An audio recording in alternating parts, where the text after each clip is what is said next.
अच्छे दिन येणार, मोदी शहा जाणार आणि राजकीय पक्षात फूट पडली नाही. राजकीय पक्ष वेगळा, विधिमंडळ पक्ष वेगळा, अशा पद्धतीच्या जे काही युक्तिवाद चाललेत, मला एवढंच सांगायचंय. विधिमंडळ पक्षात त्यांच्यासोबत कोणी नव्हतं हे तर ऑलरेडी प्रूव्ह झालेलं आहे. परंतु राजकीय पक्षामध्ये, संघटनेमध्ये 90% वरती आमदार, विविध जिल्हा प्रमुख असू द्या, नेते असू द्या, उपनेते असू द्या, शाखा प्रमुख, विभाग प्रमुख, अंगीकृत संघटनेचे सर्व पदाधिकारी, अध्यक्ष, युवा सेना असेल, हे सर्व पदाधिकारी आणि कार्यकर्ते एकनाथ शिंदे साहेबांच्या नेतृत्वाखाली काम करतायत. त्यांचं नेतृत्व त्यांनी स्वीकारलेलं आहे. त्यामुळे फक्त विधिमंडळ पक्षात फूट पडली असं जे म्हणतात तसं नाहीये. संघटना सुद्धा 90%च्या वरती संघटना आज एकनाथ शिंदे साहेबांचं नेतृत्व स्वीकारलेलं आहे. आणि आज नंतर झालेल्या निवडणुकांमध्ये सुद्धा 60 आमदार, आमचे खासदार, जिल्हा परिषद, महानगरपालिका, नगरपालिका ह्या ज्या काही निवडून आलेल्या आहेत, त्या ठिकाणी अध्यक्ष निवडून आलेले आहेत. मेजॉरिटी आम्ही जे निवडून आलेले आहोत ते कार्यकर्ते आणि संघटना आमच्या सोबत आहे म्हणूनच आम्ही निवडून आलो आहोत ना. फक्त लोकप्रतिनिधीच्या जीवावर नाही निवडून आलो. कार्यकर्ते, पदाधिकारी आमच्या सोबत आहेत म्हणून आम्ही निवडून आलेलो आहोत. यांच्यासोबत नव्हते म्हणून यांची ही अवस्था झाली. एकनाथ शिंदेची पावलं निवडणूक आयोगाच्या तत्वांना धरून नाहीये. एकनाथ शिंदे यांची पावलं निवडणूक आयोगाच्या तत्वांना धरून नाहीये. हा सिब्बलांचा दावा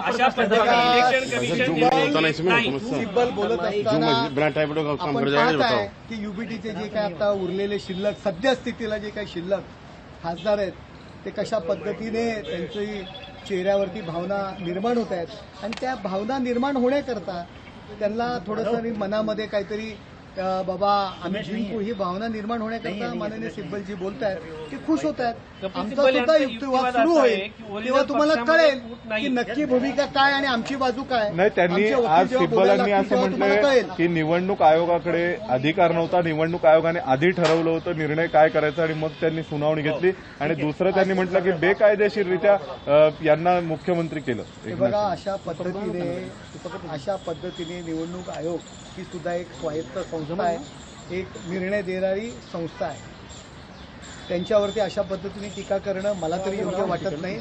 पहिल्या दिवसापासून यांनी स्वतःची जी कमतरता आहे किंवा स्वतःचा जो स्तर खालवलेला आहे, जे लोक यांना सोडून दिलेले आहेत, त्याचा विचार न करता निवडणूक आयोगावरती खापर ठेवण्याचा प्रत्येक वेळी यांनी प्रयत्न केला आणि आजही तेच करतात. पण जेव्हा एखाद्या पक्षामध्ये फूट आहे, जेव्हा विधिमंडळ पक्षामध्ये फूट असते, त्याचा निर्णय हा विधानसभा अध्यक्ष घेतात, इलेक्शन कमिशन घेत नाही. तुमच्या बाबतीमध्ये इलेक्शन कमिशनने हा निर्णय घेतलेला आहे. राजकीय पक्षामध्ये फूट नव्हती. बघा, राजकीय पक्ष म्हणून आमचा जो पक्ष आहे तो आमचा कायम आहे. आम्ही बाळासाहेबांच्या भूमिकेपासून बाजूला गेलेलो नाही आहोत आणि जे कोण बाजूला गेलेले त्यांना लोकांनी बाजूला केले. तुमचा पक्ष फुटला नाही असा दावा आहे. आमचा जो ओरिजिनल पक्ष आहे बाळासाहेबांच्या भूमिकेचा, हिंदुत्ववादी भूमिकेचा, तो कायम आहे आणि जे पक्षाच्या विरोधात गेले ते बाजूला गेलेले. बघा, ठाण्याचे खासदार नरेश म्हस्केने एक महत्त्वाचं वक्तव्य केलेलं आहे